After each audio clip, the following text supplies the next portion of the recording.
नमस्कार दोस्तों, मैं अर्जुन आपका स्वागत करता हूँ टू जेड सब्जेक्ट वाला का यूट्यूब चैनल में। दोस्तों, मैं आज आपके लिए लेकर आया हूँ इतिहास के टॉप 100 प्रश्न जो very very most important question है।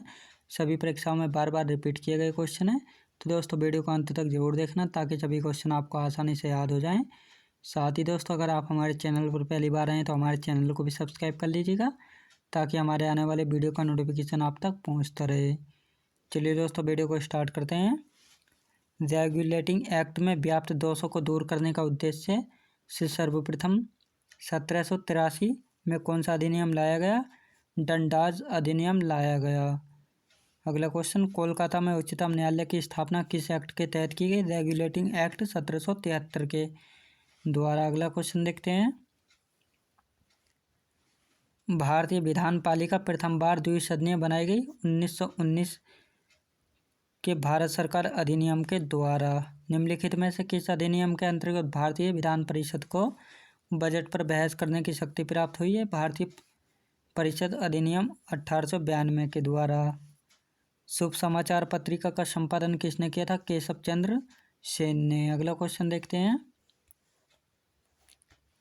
किस मुगल सम्राट के बारे में यह कथन कहा गया है कि वह अंतिम मुगल बादशाह था जिसके संबंध में कुछ अच्छे शब्द कहे जा सकते हैं? बहादुर शाह प्रथम था। वेद समाज, जिसे दक्षिण भारत का ब्रह्म समाज कहा जाता है, की स्थापना किसने की थी? श्री धरालू नायडू ने। अगला क्वेश्चन देखते हैं। आर्य समाज के संस्थापक दयानंद सरस्वती के गुरु कौन थे? बिरजानंद स्वामी थे, याद रखेंगे। अगला क्वेश्चन देखते हैं। सर्वेंट ऑफ इंडिया सोसाइटी की स्थापना किसने की थी? गोपाल कृष्ण गोखले ने। 1873 में गुलामगिरी नामक पुस्तक किसने लिखी थी? ज्योतिबा फूले ने। हरिजन सेवक संघ की स्थापना किसने की थी? महात्मा गांधी ने की थी। ऑल इंडिया डिस्प्रेस्ड क्लासेज एसोसिएशन की स्थापना निम्नलिखित में से किसके द्वारा की गई थी? महात्मा गांधी के द्वारा। अगला क्वेश्चन देखते हैं। हंटर कमीशन की रिपोर्ट में किसके विकास पर विशेष जोर दिया गया है? प्राथमिक शिक्षा को। लॉर्ड कर्जन को दूसरा औरंगजेब की उपाधि किसने दी थी? गोपाल कृष्ण गोखले ने। नेशनल काउंसिल ऑफ एजुकेशन की स्थापना कब हुई थी? 1906 में। अगला क्वेश्चन देखते हैं। अमृत बाजार पत्रिका की स्थापना निम्नलिखित में से किसने की थी? शिशिर कुमार घोष ने। शिवाजी महाराज के अष्टप्रधान का जो सदस्य विदेशी मामलों की देखरेख करता है वह है सुमंत। पेशवा पद प्राप्त करने के लिए किस मराठा ने अंग्रेजों से सूरत की संधि की और फलस्वरूप प्रथम आंग्ल मराठा युद्ध हुआ था? रघुनाथ राव। अगला क्वेश्चन देखते हैं। निम्नलिखित प्रधानमंत्रियों में से किसने भारत में क्रिप्स मिशन भेजा था? विंस्टन चर्चिल ने। द्विराष्ट्र सिद्धांत का प्रतिपादन किसने किया था? मोहम्मद अली जिन्ना ने। भारत में क्रिप्स मिशन किस वर्ष आया था? 1942 में। अगला क्वेश्चन देखते हैं। गुजराती भाषा अखबार सौदागर का प्रकाशन किसने दिया था? दादा भाई नौरोजी ने। गांधी जी ने 11 सूत्री मांगे कब पेश की थी? 2 मार्च 1930 को। दांडी यात्रा के साथ निम्नलिखित में से क्या प्रारंभ हुआ था? सविनय अवज्ञा आंदोलन। अगला क्वेश्चन देखते हैं। अंग्रेजों ने पूर्व भारत में अपनी प्रथम फैक्ट्री स्थापित की थी? उड़ीसा में। अगला क्वेश्चन देखते हैं। निम्नलिखित में से वह व्यक्ति कौन था जिसने विदेश में गणतंत्रात्मक सरकार की संस्थापना की? महेंद्र प्रताप। एक वर्ष में स्वराज का नारा किसने दिया था? महात्मा गांधी ने। गांधी इरविन समझौतों का हस्ताक्षरित होने में किसने महत्वपूर्ण भूमिका निभाई थी? तेज बहादुर स्प्रो ने। अगला क्वेश्चन देखते हैं। निम्नलिखित व्यक्तियों में से किसने इरविन तथा गांधी को दो महात्मा कहा था? सरोजिनी नायडू ने। बंग भंग लागू होने की तिथि को किसके सुझाव पर राखी दिवस के रूप में मनाया गया? रविंद्रनाथ टैगोर के सुझाव पर। बंग भंग के बाद कौन सा आंदोलन शुरू हुआ था? स्वदेशी आंदोलन। सलवाई की संधि किस युद्ध से संबंधित है? प्रथम आंग्ल मराठा युद्ध से संबंधित है। अगला क्वेश्चन देखते हैं। रॉबर्ट क्लाइव और मुगल बादशाह शाह आलम द्वितीय के बीच इलाहाबाद की संधि कब हुई थी? 1765 ईस्वी में। गांधी जी की मृत्यु पर किसने कहा था हमारे जीवन से प्रकाश चला गया? जवाहरलाल नेहरू ने। किसे भारत में पुर्तगाली साम्राज्य का वास्तविक संस्थापक कहा जाता है? अल्फांसो डी अल्बुकर्क को। अगला क्वेश्चन देखते हैं। लॉर्ड वेलेस्ली की सहायक संधि को स्वीकार करने वाला पहला मराठा सरदार था पेशवा बाजीराव द्वितीय। नील कृषकों की दुर्दशा पर लिखी गई पुस्तक नील दर्पण के लेखक कौन थे? दीनबंधु मित्र। किसने यह विचार किया था कि भारत में ब्रिटिश आर्थिक नीति घिनौनी है? कार्ल मार्क्स ने। अगला क्वेश्चन देखते हैं। अंग्रेजी शासन में भारत का कौन सा क्षेत्र अफीम उत्पादन के लिए प्रसिद्ध था? बिहार राज्य था। प्रथम आंग्ल मराठा 1775 से 82 तक युद्ध में कौन सी संधि द्वारा समाप्त होता? सलवाई की संधि द्वारा। शिवाजी के प्रशासन में विदेश मंत्री को किस नाम से जाना जाता था? सुमंत के नाम से। अगला क्वेश्चन देखते हैं। 1854 में डलहौजी द्वारा शुरू की गई डाक अधिनियम किसके समय में सैनिकों को दी जाने वाली निःशुल्क डाक सुविधा है? तो लॉर्ड कैनिंग के शासनकाल में। प्रसिद्ध उर्दू शायर मिर्जा गालिब जिन्होंने 1857 के विद्रोह को अपनी आंखों से देखा, इनका जन्म 1796 ईस्वी में कहाँ पर हुआ था? आगरा में। 1857 के विद्रोह के समय भारत का गवर्नर जनरल कौन था? लॉर्ड कैनिंग था। अगला क्वेश्चन देखते हैं। 1857 की क्रांति का प्रमुख कारण क्या था? ब्रिटिश साम्राज्य की नीति। निम्नलिखित में से किस यूरोपीय ने भारत में सबसे पहले अपना व्यापार फैलाया और प्रभावित किया? पुर्तगाली ने। प्रशासनिक व्यवस्था कुशासन के आधार पर डलहौजी ने किस राज्य को ब्रिटिश साम्राज्य में मिलाया था? अवध को। अगला क्वेश्चन देखते हैं। भारत में आधुनिक शिक्षा प्रणाली की नींव किससे पड़ी थी? 1835 के मैकाले के मिनट से। विजय पत्र किसकी कृति है? गुरु गोविंद सिंह की। निम्न में से किसने पानीपत के तृतीय युद्ध में संगठित मराठा सेना का नेतृत्व किया था? सदाशिव राव भाऊ ने। अगला क्वेश्चन देखते हैं। शिवाजी महाराज ने मुगलों को किस संधि के द्वारा किलों को हस्तांतरित किया था? पुरंदर की संधि के द्वारा। पानीपत की तीसरी लड़ाई 1761 में हुई थी, किन के बीच हुई थी? पेशवा बाजीराव द्वितीय और अहमद शाह अब्दाली के बीच। अष्टप्रधान मंत्री परिषद किस शासक के शासनकाल में थी? शिवाजी महाराज के शासनकाल में। अगला क्वेश्चन देखते हैं।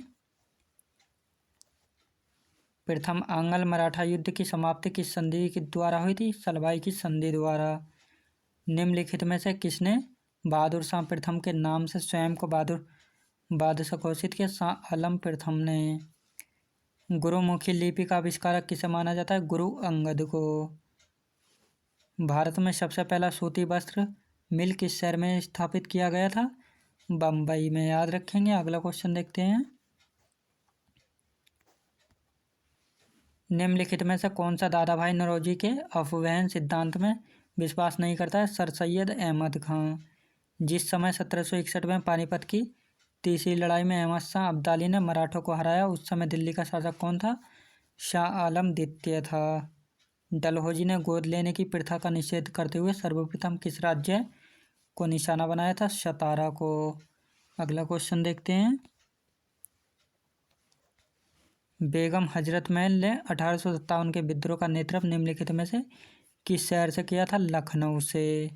वह पुर्तगाली कौन था जिसने गोवा पर अधिकार किया था? Alphonso de Albuquerque. सुगौली की संधि 1816 में की गई थी, किनके बीच संपन्न हुई थी? ईस्ट इंडिया कंपनी और नेपाल के बीच। अगला क्वेश्चन देखते हैं। हड़प नीति के अंतर्गत कौन से भारतीय राज्य कब्जे गए थे? झांसी, नागपुर और सतारा। वोडेयार कहाँ के शासक थे? मैसूर रियासत के। मोहम्मद बिन तुगलक के बाद दिल्ली सल्तनत का शासक कौन बना था? फिरोज तुगलक।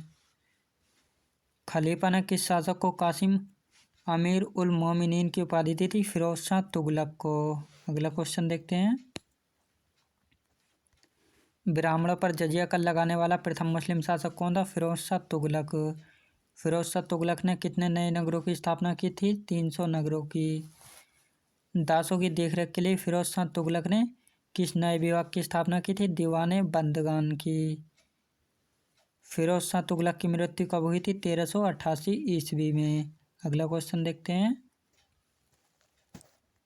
तुगलक वंश का अंतिम शासक कौन था? नसीरुद्दीन महमूद तुगलक था। तैमूरलंग 1398 ईस्वी में किसके शासनकाल में दिल्ली पर आक्रमण किया था? खिज्र खां ने। सैयद वंश का संस्थापक कौन था? खिज्र खां। दिल्ली के किस शासक ने सुल्तान की उपाधि ने धारण कर रियात आला की उपाधि धारण की थी? खिज्र खां ने। अगला क्वेश्चन देखते हैं। खिज्र खां कौन था? तैमूरलंग का सेनापति था। खिज्र खां के किस पुत्र ने शाह की उपाधि धारण की थी? मुबारक खां ने। तारीख मुबारक शाही में किस वंश के बारे में जानकारी मिलती है? बारे में। तारीख मुबारक शाही पुस्तक की रचना किसने की थी? याहिया बिन अहमद सरहिंदी ने। अगला क्वेश्चन देखते हैं। सैयद वंश का अंतिम शासक कौन था? अलाउद्दीन आलम शाह था। कुतुबुद्दीन ऐबक के बाद दिल्ली सल्तनत का शासक कौन था? आराम शाह। 1211 ईस्वी में दिल्ली सल्तनत का शासक कौन बना? इल्तुतमिश। किस शासक ने अपनी राजधानी लाहौर से दिल्ली स्थानांतरित की थी? इल्तुतमिश ने। अगला क्वेश्चन देखते हैं। दिल्ली की प्रथम महिला मुस्लिम शासक कौन थी? रजिया सुल्तान थी। रजिया सुल्तान किसकी पुत्री थी? इल्तुतमिश की। इल्तुतमिश की मृत्यु कब हुई थी? 1236 ईस्वी में। सल्तनत काल में दिल्ली के किस शासक ने पर्दा प्रथा का विरोध किया था? रजिया सुल्तान ने किया था। अगला क्वेश्चन देखते हैं। रजिया सुल्तान का विवाह किसके साथ हुआ था? अल्तुनिया के साथ। दिल्ली का कौन सा शासक टोपी सिलकर अपना जीवन यापन चलाता था? नसीरुद्दीन महमूद। बलबन कौन था? इल्तुतमिश का दामाद था। बलबन दिल्ली का शासक कब बना था? 1266 ईस्वी में। अगला क्वेश्चन देखते हैं। दिल्ली के शासक ने सिजदा एवं पैबोस प्रथा की शुरुआत की थी? बलबन ने। किसने बलबन को उलूग खां की उपाधि प्रदान की थी? नसीरुद्दीन महमूद ने। खिलजी वंश की स्थापना किसने की थी? जलालुद्दीन फिरोज खिलजी ने। अगला क्वेश्चन देखते हैं। जलालुद्दीन फिरोज खिलजी ने किस शहर को अपनी राजधानी बनाया था? किलो खड़ी को। चोल काल में बिछड़ू के उपासक क्या कहलाते थे? अल्बार। चोल काल में शिव के उपासक क्या कहलाते थे? नैनार कहलाते थे। पाल वंश का संस्थापक कौन था? गोपाल था। अगला क्वेश्चन देखते हैं। पाल वंश की राजधानी कहाँ हुआ करती थी? मुंगेर। विक्रमशिला विश्वविद्यालय की स्थापना किसने की थी? धर्मपाल ने। दोस्तों मैं उम्मीद करता हूँ आपका वीडियो क्वालिटी कंटेंट वगैरह सभी कुछ आपको पसंद आया होगा। पसंद आया तो लाइक शेयर सब्सक्राइब करना बिल्कुल भी ना भूलें। साथ ही अगर आप हमारे चैनल पर पहली बार आए तो हमारे चैनल को भी सब्सक्राइब कर लीजिएगा ताकि हमारे आने वाले वीडियो का नोटिफिकेशन आप तक पहुँचता रहे। चलिए दोस्तों मिलते हैं नेक्स्ट वीडियो में।